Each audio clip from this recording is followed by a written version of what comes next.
उत्तर भारत के एक छोटे से गांव सोनापुर में कच्ची सड़क के किनारे मिट्टी की खुशबू बसी थी। सुबह होते ही बैलों की घंटियां, दूर मंदिर की घंटी और खेतों में काम करते लोगों की आवाज यही गांव की पहचान थी। इसी गांव में रहता था आरव, एक साधारण किसान का बेटा, लेकिन सपने असाधारण। आरव के पिता हरिशंकर मेहनती थे और माँ कमला ममता की मिसाल। घर छोटा था पर दिल बड़े। आरव रोज स्कूल जाने से पहले खेत में पिता का हाथ बंटाता। मिट्टी में पैर धंसते पर आंखों में भविष्य चमकता।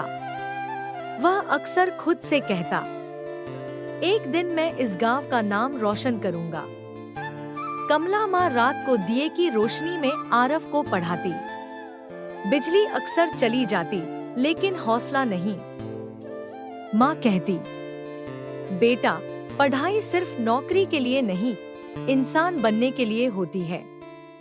आरव यह बात दिल में बैठा लेता। वह जानता था कि रास्ता आसान नहीं होगा। एक साल सूखा पड़ा, फसल खराब हो गई, कर्ज बढ़ा, गांव में मायूसी छा गई।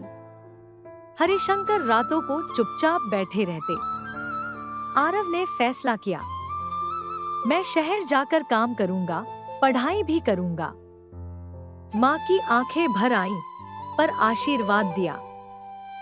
शहर ने आरव का स्वागत शोर, भीड़ और संघर्ष से किया। छोटी सी नौकरी, लंबी शिफ्ट और किराए का कमरा। दिन में काम, रात में पढ़ाई। कई बार थकान जीतने लगती, पर माँ की सीख याद आती। शहर में आरव की दोस्ती हुई विक्रम से, तेज, चालाक और सपनों से भरा। शुरुआत में साथ अच्छे लगे, लेकिन विक्रम का रास्ता अलग था। एक दिन विक्रम ने कहा, थोड़ा शॉर्टकट ले लेते हैं, जल्दी पैसा आएगा। आरव ने मना किया। दोस्ती में दरार पड़ गई। काम पर एक गलती हो गई, नौकरी चली गई, कमरे का किराया बाकी था। आरव टूट गया। उसी रात माँ का फोन आया, बेटा, हार मत मानना, अंधेरा सबसे ज्यादा सुबह से पहले होता है। आरव ने नई शुरुआत की। आरव ने फ्रीलांस काम शुरू किया, पढ़ाई जारी रखी। धीरे धीरे पहचान बनने लगी।